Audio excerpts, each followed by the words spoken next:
All'ex caserma Serena primo giorno di calma dopo i disordini culminati ieri nel sequestro degli incaricati ai tamponi sugli ospiti, poi liberati dalle forze dell'ordine. All'esterno un presidio fisso di polizia e carabinieri, dentro gli oltre 300 richiedenti asilo costretti alla quarantena fino al 21 giugno dopo che uno degli operatori della nuova facility in servizio è risultato positivo al Covid-19 al rientro dal paese d'origine. La situazione è rientrata, sono arrivati gli ultimi esiti dei tamponi e quindi si conferma la presenza di un solo caso positivo tra gli ospiti, oltre all'operatore della cooperativa, quindi 2 casi che sono stati però già isolati all'interno del reparto di malattie infettive del Cafoncello. Su quanto accaduto ieri e l'altro ieri all'ex Serena, Conte annuncia che il senatore della Lega Massimo Candura presenterà un'interrogazione in Parlamento in cui chiederà come sia stato possibile che un soggetto sia potuto rientrare dal Pakistan con sintomi da Covid-19 senza essere sottoposto a alcun tipo di controllo, ma soprattutto, prosegue il sindaco,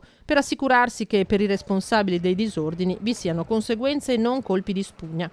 Conte invoca da Roma un importante segno di attenzione e volontà di gestire in modo serio il nodo immigrazione e lo spunto potrebbe venire proprio dai gravi fatti di Dosson, secondo il sindaco di Casier Renzo Carraretto. Siamo arrivati veramente al momento di prendere delle decisioni e questo purtroppo dico non spetta a me perché sennò l'avrei già prese, spetta a chi di dovere. Ora di chiuderla non sarebbe stato da adesso. Diciamo che ogni motivo è buono per far capire che bisogna cominciare a dare delle risposte. Il sindaco è rimasto anche stamattina un'ora fuori dalla struttura per cercare di tranquillizzare anche i residenti del quartiere preoccupati sia per le violenze che per i casi di Covid. È un quartiere di coppie di anziani, insomma gente anziana, e naturalmente cominciano ad avere più timore di altre categorie. Io spero che la chiuderanno, così siamo più tranquilli.